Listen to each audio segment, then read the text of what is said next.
In our last lecture, we have seen that an epicyclic gear train has 2 degrees of freedom, right? Epicyclic gear train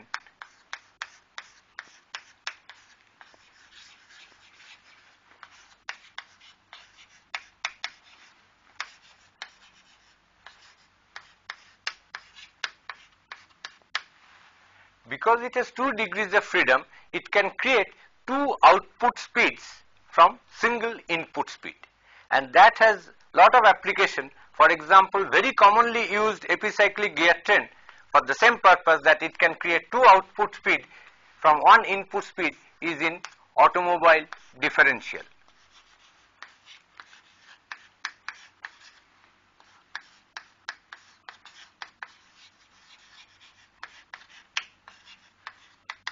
As we know that when an automobile goes in a straight path, both the rear wheels rotate at the same speed. But if the car wants to take a turn, then the input speed may not change, but the outer wheel must rotate faster than the inner wheel. That means from the same input speed, I now must create 2 different output speeds when the car wants to take a turn. And that is possible because the input shaft and the wheels are connected by what we call an automobile differential, which is nothing but an epicyclic gear train having 2 degrees of freedom. Let me draw the differential sketch.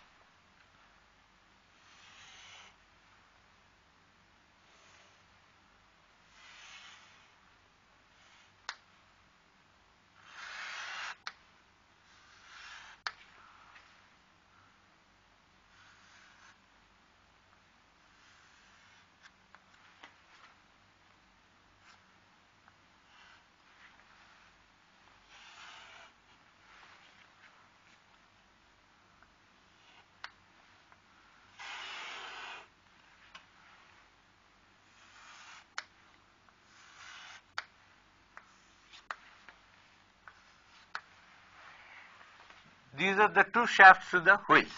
This is, say, to the one of the rear wheels, and this shaft is the other, connected to the other rear wheel. These are bevel gears which are connected by another bevel gear. But this bevel gear is carried by an arm.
So these are 2 bevel gears which are connected to the 2 rear wheels.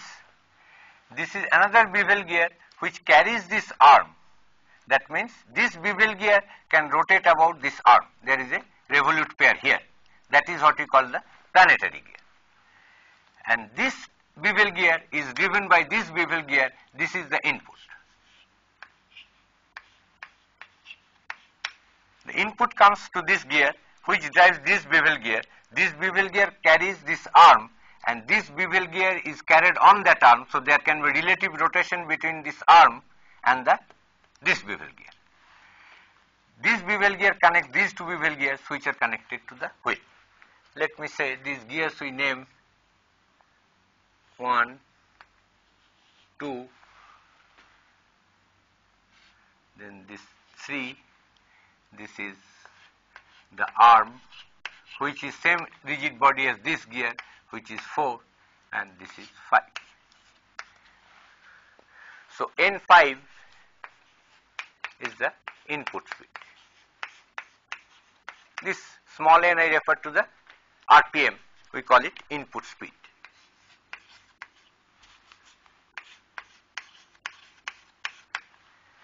This N5 decides the rotation of 4, so N4 we can find that will be N5 by N4 into N5, where N5 and N4 are the number of teeth on these two gears.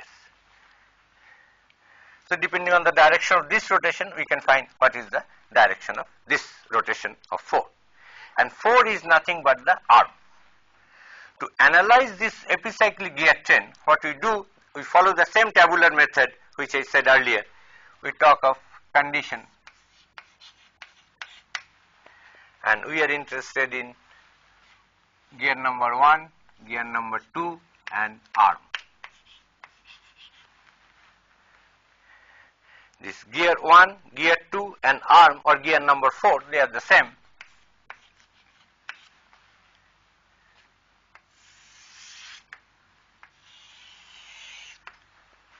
So first we say everything is locked to the arm. All these elements are this gear, this gear, this gear, everything is locked to the arm. All elements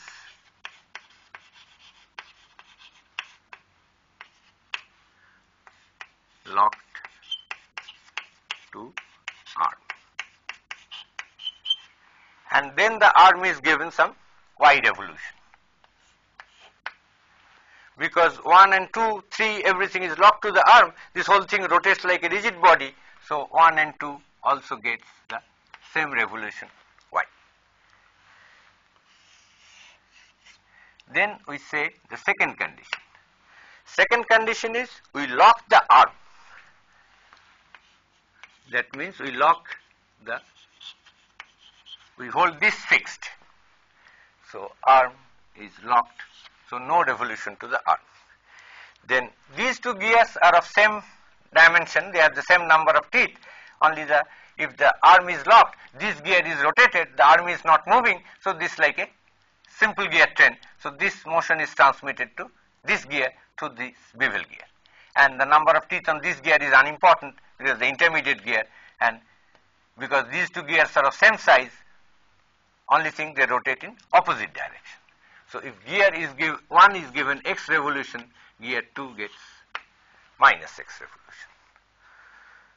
So the resultant is x plus y, y minus x and y. So what we see, that if the arm rotates, we can say speed of 4,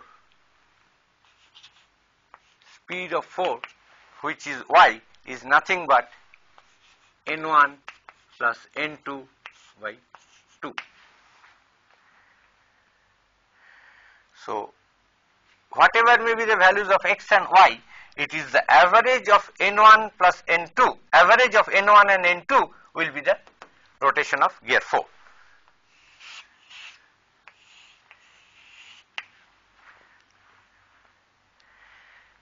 When the car is moving in a straight path, there is no relative rotation between this gear 3 and the gear arm. There is no epicyclic action. This acts like a key. So N4 just drives N1 and N2 in the same speed, and this gear 3 does not rotate. This does not have any gearing action. This just acts like a solid connection. Then N1 is same as N2, is same as N4. So straight track, if the car is moving on a straight path, there is no relative rotation of gear 3 with respect to the arm, there is no epicyclic action. Gear 3 does not revolve about its own axis, gear 3 acts as a key and N4 is same as N1 is same as N2. Whereas if the car takes a turn, then this gear starts rotating about its own axis and average of N1 and N2 becomes N4. So if it is x plus y and y minus x, their speeds are different. One is y plus x, other is y minus x. So this is how an automobile differential can create two different output speeds if necessary because of this epicyclic gear train. We shall now solve one or two more problems to show you this tabular method for analyzing epicyclic gear train. As I said, let me now solve this example of an epicyclic gear train. This is an epicyclic gear train where the input shaft 1 is connected to this compound gear 1 and 2. That is, the speed of this shaft is the same as that of speed of gear 1 and gear 2. Gear 1 is connected to this planet gear, gear 3. Gear 3 is carried by this arm. That means there is a revolute pair here. And this arm is this gear 5, which is an internal gear. This 5 is an internal gear, which is this arm for this planet gear 3. And the gear 3 is also connected to this internal gear 4, which is fixed. This internal gear 4 is not rotating. This gear 3 is rotating in space, moving in space the axis of this gear. As this gear rotates, the axis of this gear 3 is carried in space. Gear 2 is connected to this planet gear 6, which is carried by this arm. There is a revolute pair between the arm and gear 6 here, and gear 6 is also connected to this internal gear 5, which is rotating. Our objective is, if the number of teeth are specified, input speed is specified, we have to find the output speed. We have, for example, let's say the input speed is given to be in this direction 1000 RPM. What is the output speed? What is the second output speed? Because we are specifying one input speed, it is an epicyclic gear train, so we must specify two input speeds. The other input speed is specified as this gear 4 is fixed. That is, speed of gear 4 is 0. So the other is speed of gear 4 is 0. So now two input speeds are specified, 0 and 1000 RPM. We have to find out this output speed, what is N2. So that is the question. Obviously, number of teeth on various gears have to be specified. Let me say number of teeth on gear 1 is given to be 20. And the number of tooth on gear 3 is 30. Number of teeth on gear 2 is 24. And number of teeth on gear 5 is 80. This is an intermediate gear. The number of teeth is not given and not necessary either. Here also number of teeth on gear 3, though it is given, is not necessary for any speed calculation, but you notice the number of teeth on gear 4, which will be necessary because that is not an intermediate gear. So that can be calculated from this value. That is what is number of teeth on gear 4 that we need for calculation of various speeds. Whereas here we can calculate the number of teeth on gear 6 from this 80 and 24, but we will never need it. So this is the problem. The epicyclic gear train is specified, two speeds are specified, 1000 and 0. We have to find out this output speed. Let me now solve this problem. To solve this problem, first of all, let us see that there are two epicyclic gear trains in this whole gear train. There are two epicyclic parts because there are two arms. One arm for this is the arm, which is nothing but gear 5, and for this portion, this is the arm which is carrying gear 6, and this arm 5 is carrying gear 3. So let me first consider one epicyclic gear train consisting of gear 1, 3, 4 and its arm, which is nothing but gear 5.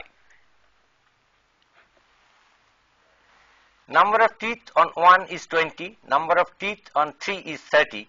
So we can find out what is the number of teeth on gear 4. For that we write pitch circle radius of gear 4. As we see, this is the pitch circle radius, is pitch circle radius of gear 1 RP1 plus diameter, pitch circle diameter of gear 3, that is twice RP3. Because all the gears have the same modules, pitch circle radius is also proportional to the number of teeth. So from here I can write number of teeth on gear 4 is number of teeth on gear 1 plus twice the number of teeth on gear 3.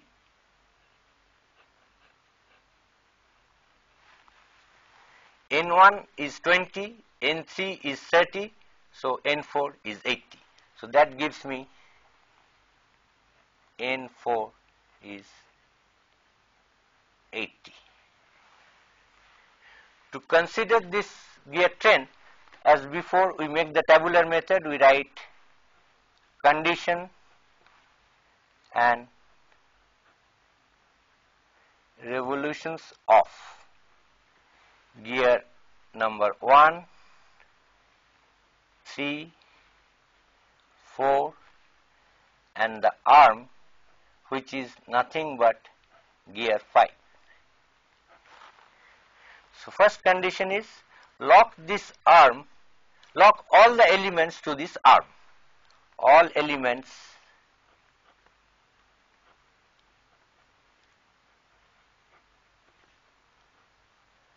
locked to arm. After locking all the elements to the arm, you give y revolution to the arm.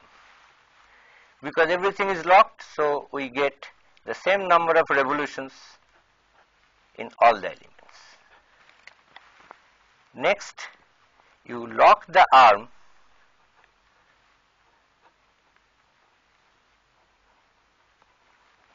that is arm is locked, no revolution to the arm, and give any revolution x to say 1. If I give x to 1, then 3 rotates in the opposite direction and minus, so it is minus x into n1 by n3. Because this is an external gearing, so they rotate in opposite direction and inversely proportional to the number of teeth. Now rotation of 3 causes rotation of 4, but this is an internal gearing, so they rotate in the same direction. So 3 has a minus sign, so 4 will also have the minus sign, and rotation of 3 n1 by n3 into n3 by n4. As I said earlier, this intermediate gear number of teeth is not relevant, so it cancels. So we get x, I am writing this line again, x, this is minus n1 by n3, so it is 2 by 3 x minus x 20 by 80 is 4 and this is 0. This line I am just repeating. Now let me talk of the resultant motion. You add these two motions. So here I get x plus y. Here I don't need 3 because 3 is not given, I don't write it. 4 I get y minus x by 4 and arm I get y. Now input speed is given 1000 rpm, which is the speed of 1, that is x plus y. So I get x plus y is 1000. I am taking this direction as my positive direction, as the direction which is shown, which is counterclockwise. So this is the axis.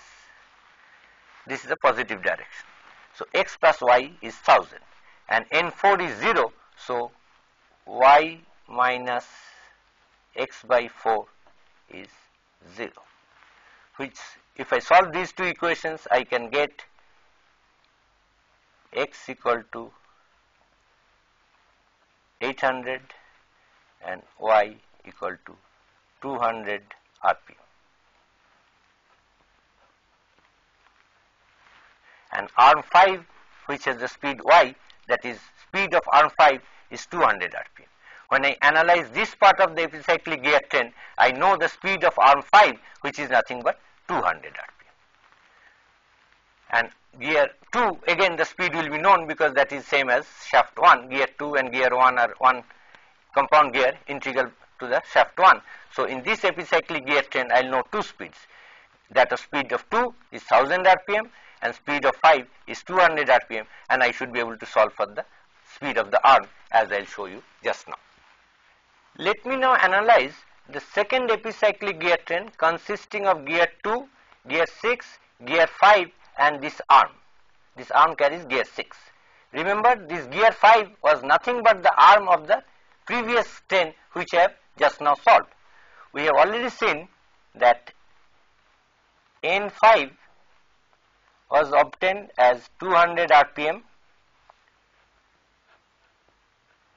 and N2 is given as 1000 rpm, and our objective is to find the rpm of this arm, which is the output shaft, which is connected to the output shaft. So gear train is 2, 6, 5 and the arm.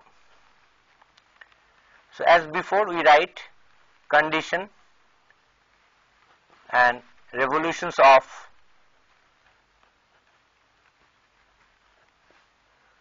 2, 6, 5 and arm. First, lock all elements to arm.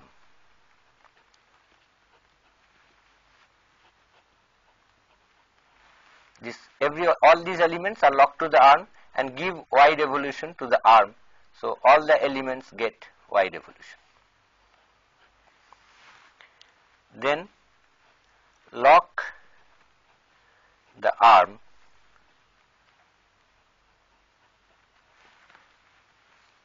that is arm no revolution and give, let me call it y1 so that we do not confuse with x and y we used earlier. Let me call it y1 and lock the arm and give say x1 revolution to gear 2. Then gear 5 rotates in the opposite direction because this intermediate gear makes it opposite direction. 6 and 5 rotate in the same direction. So minus x1 into number of teeth on this gear is not needed. So 24 by 80.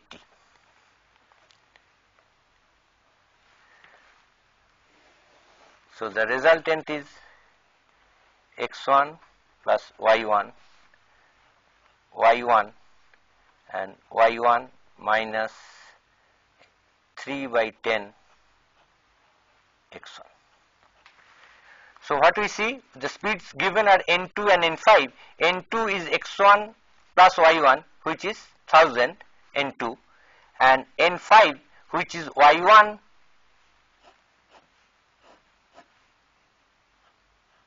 minus 3 by 10 x1, and that is equal to 200. And we have to find what is the speed of the arm in arm. that is output speed, which is nothing but y1.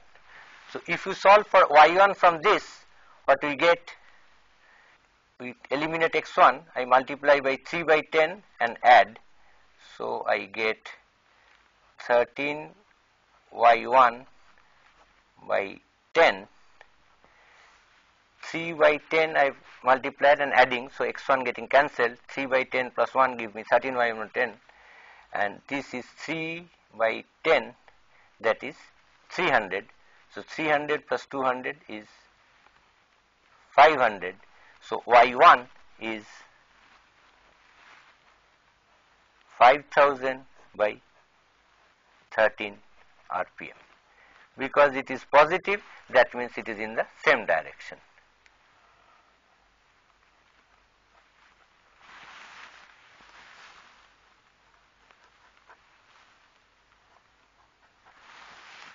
So we get the output speed as 5000 by 13 RPM in the same direction.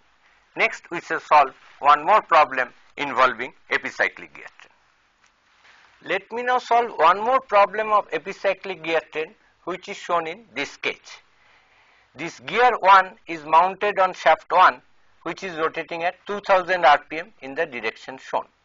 The number of teeth on gear 1 is 20. Gear 1 is connected to gear 2, number of teeth on which is 40. Gear 2 and gear 3 forms a compound gear, that means they are the same rigid body, and number of teeth on gear 3 is 30. This shaft 2, which rotates at 350 RPM, carries this arm. This shaft is the arm. As it rotates, this takes these two bevel gears with it. There is a revolute pair here between the arm and these two bevel gears. This bevel gear 3 is connected to bevel gear 4, number of teeth on which is 64. This gear 4 and 5 are compound gear again, they have the same rigid body, and there is a revolute pair between the arm and these two gears, which is the same rigid body 4 and 5, and the number of teeth on 5 is 24. Gear 5 is connected to this bevel gear 6, number of teeth on which is 18, and gear 6 is connected to the output shaft. So these two input speeds are specified, that of the arm and that of gear 1, and we have to find out what is the output speed in 3. The thing to note in this particular gear train is that gear 1 decides the speed of gear 2, because this 20 and 40, so if this rotates at 2000 RPM, gear 2 rotates at 1000 RPM opposite to this, that is in this direction, gear 2. N2 is known. If I take this as my positive direction, then what is given is N arm, I take this direction as positive, N arm is 350 RPM, and N of 2, which is decided by N of 1, which is 2000 here, so that is 1000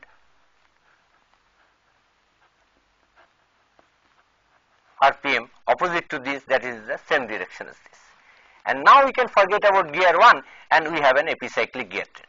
That means this gear 1 is not a part of this epicyclic gear train, which is obvious, because when you arm, when you lock all the gears to the arm, I cannot lock this gear, because then this gear cannot rotate.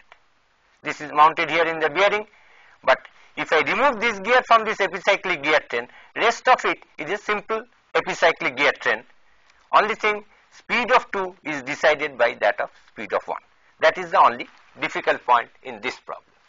Once we have reached this stage, this epicyclic gear train is simple. So what it consists of?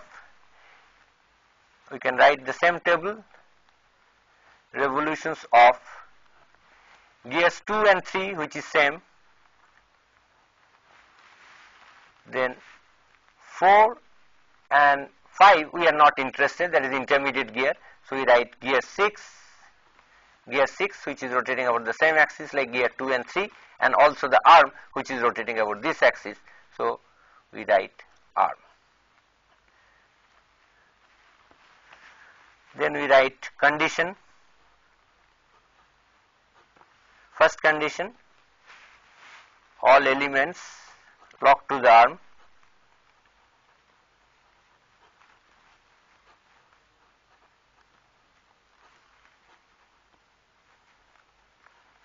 And if arm is given wide evolution, then 6 gets wide evolution, 2 and 3 also gets wide evolution. We are not writing these two bevel gears because, as you see, the rotation of these gears along with the arm and their rotations above the arm are about different axes. These two gears rotate with respect to the arm about this axis, whereas the arm is rotating about the horizontal axis. So we cannot add those kinds of things, and we are not interested because these are intermediate gears. So we don't write it here. Here we write lock the arm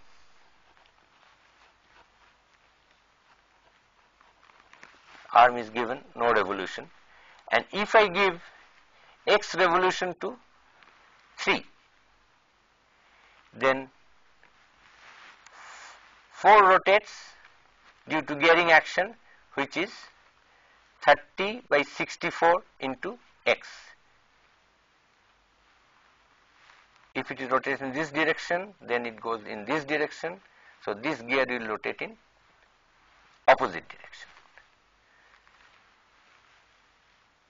These two gears, due to this bevel action, rotates in opposite direction, and their rotation is multiplied by is decided by the number of teeth on this and this, which is minus x into 30 by 64, and these two rotate in the same direction. Then ratio here is rotation of this I get as minus x, not minus because their rotation is different direction, so I am not talking of that. 6 is rotating due to this, is 24 by 18.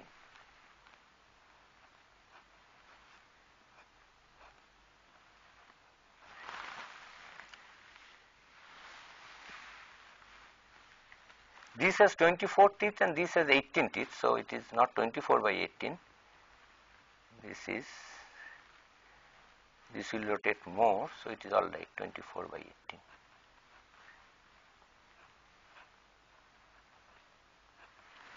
This is rotating 30 by 64, this is rotating 24 by 18. So now we get the resultant.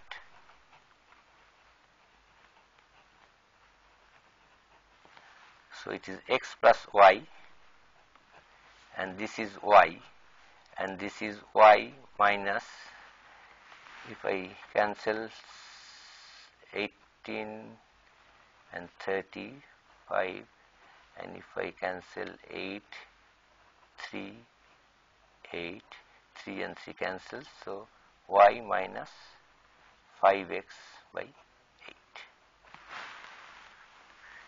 Out of which we are given n arm y is 350 and 2 is 1000, x plus y is 1000. So we get x equal to 650, and we have to find the revolution of 6, which is n3. So n3, which is same as n6, which is y minus 5x by 8, which is y is 350 minus 5 by 8 into 650. If you calculate this, this is 325 into This is 4. So 4 into 350 is 1400, and 5 into 325 is minus 625. So it is minus 225 by 4.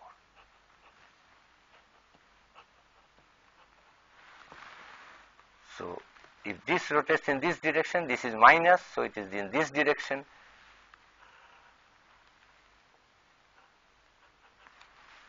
This is this axis, this is this axis, and the value is 225 by 4, which is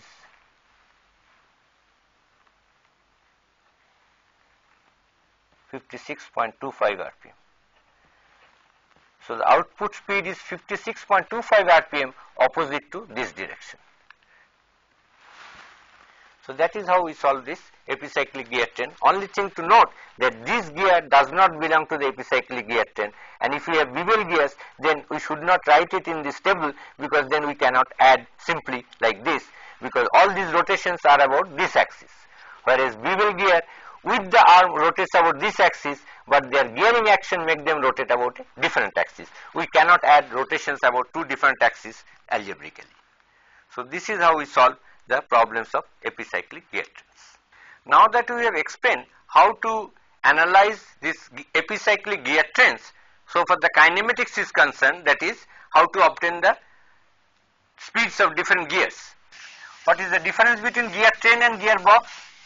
Gearbox, as you know,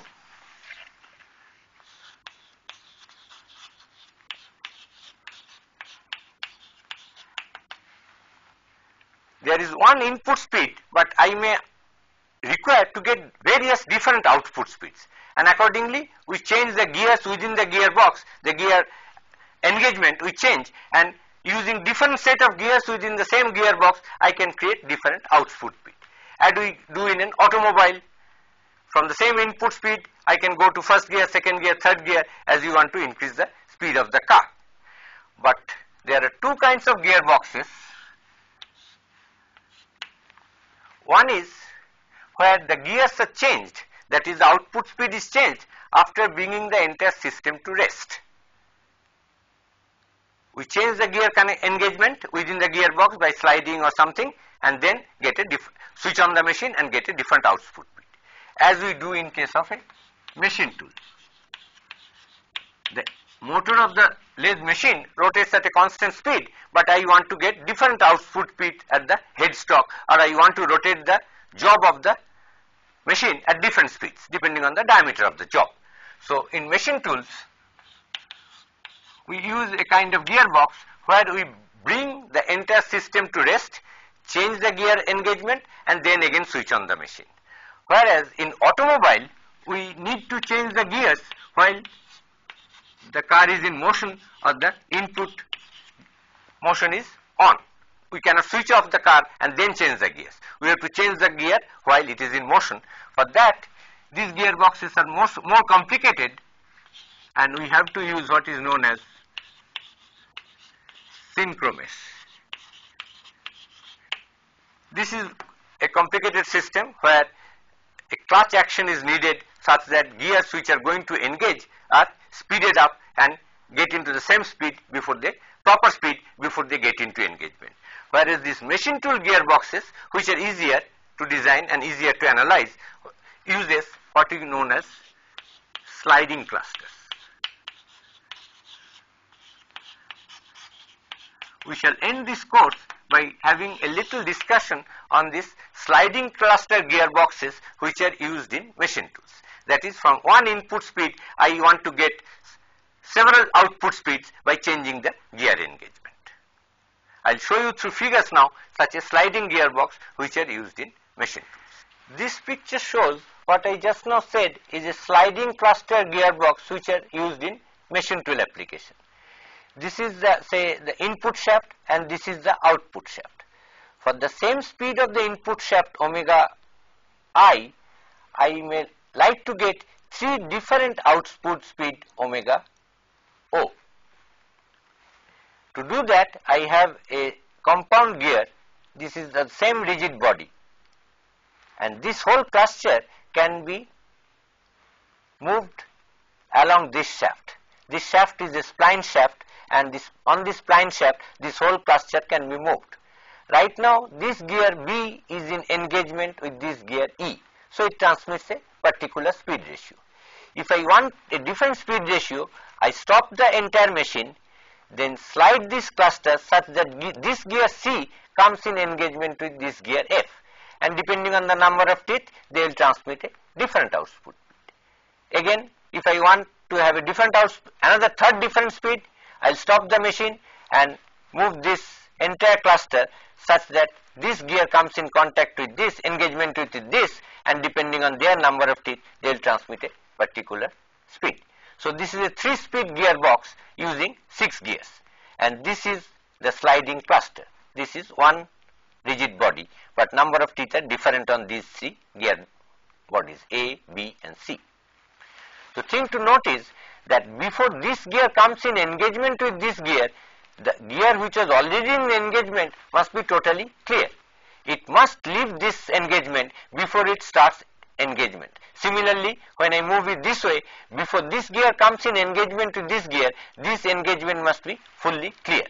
So if suppose the gear phase switch of all these gears are same, and I call it B, if every gear the width is B, then this total distance as we see is B plus B, because if it has to clear, that movement is B, so before it comes into engagement, so B plus B plus B plus B plus B, again this gap must be B and B, so this whole distance becomes at least 7B.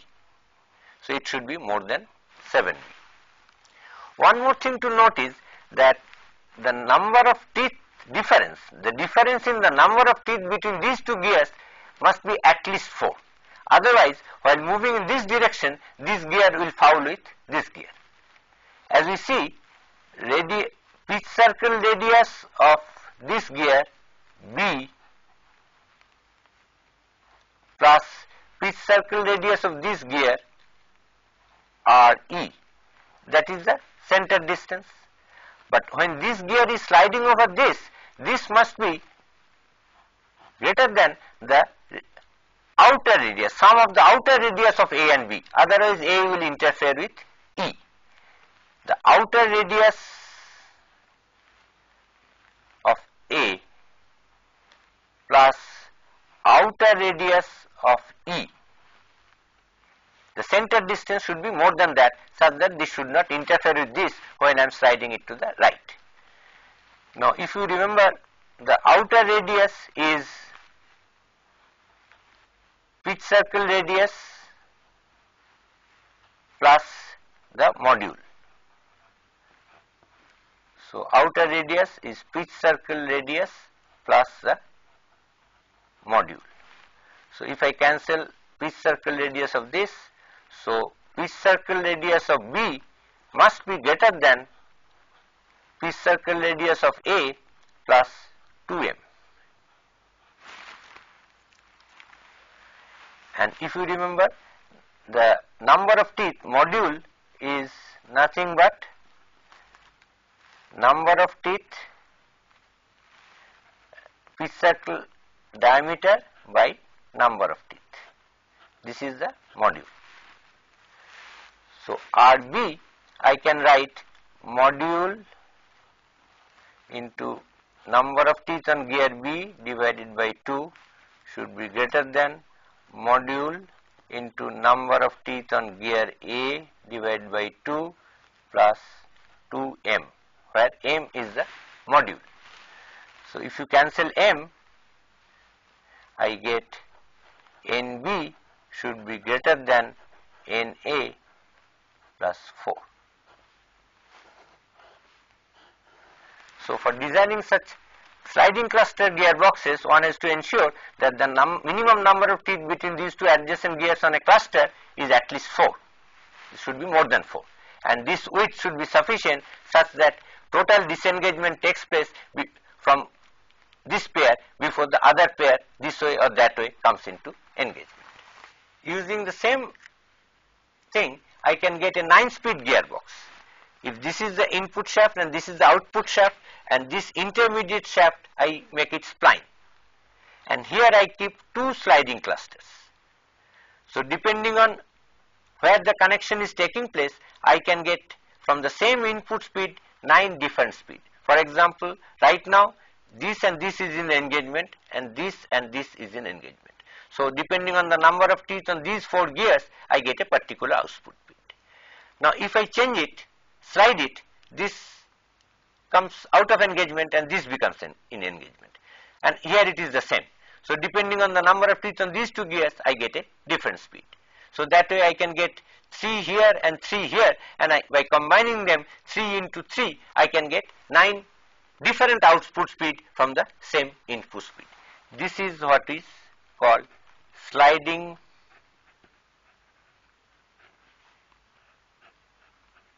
clusters gearbox, which are used in machine tools.